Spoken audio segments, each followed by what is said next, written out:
তাহলে এই চারটাকে বেসিক বলার কারণ কি? তাহলে আমাদের ইংলিশের মূল কয়টি? 4টি: parts of speech, tense, sentence, subject, verb, agreement. তাহলে পার্টস অফ স্পিচ এগুলো বেসিক কেন? কেন বলবো এগুলো বেসিক? কারণ কি, যদি পার্টস অফ স্পিচ পারি আমি 8-10টা টপিক পারবো, টেন্স পারলে 8-10টা টপিক পারবো, সেন্টেন্স পারলে 8-10টা টপিক পারবো, সাবজেক্ট, ভার্ব, এগ্রিমেন্ট পারলে সবগুলো পারবো। তাহলে এগুলো যখন ব্যাকগ্রাউন্ড আমার জানা থাকবে, তাহলে সহজে আমি নতুন যে টপিক আসবে সহজেই ধরতে পারবো।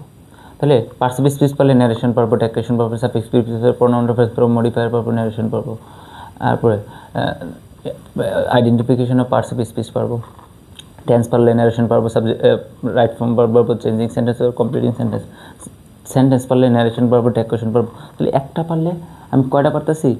8-10টা পারতেছি। হ্যাঁ, তাহলে আমাদের এভাবে 6 to 10 সকল কভার হয়ে যাবে না এই 4টা পারলে। যেমন ন্যারেশন পড়তে হলে আমার 4টা লাগতেছে, ডেক্রেশন পড়তে হলে 4টা লাগতেছে, বইটা পড়লে কিন্তু এর বাইরে কি আছে? নাই। এই জন্য আমাদের ইংলিশ মূল যখনই বেসিকের কথা বলবো আমরা এই 4টা স্ট্রং করবো, তাহলে সহজে তাহলে আমাদের বেসিকটা স্ট্রং হয়ে যাবে, তাহলে সামনের বিষয়গুলো আমরা সহজে ধরতে পারবো।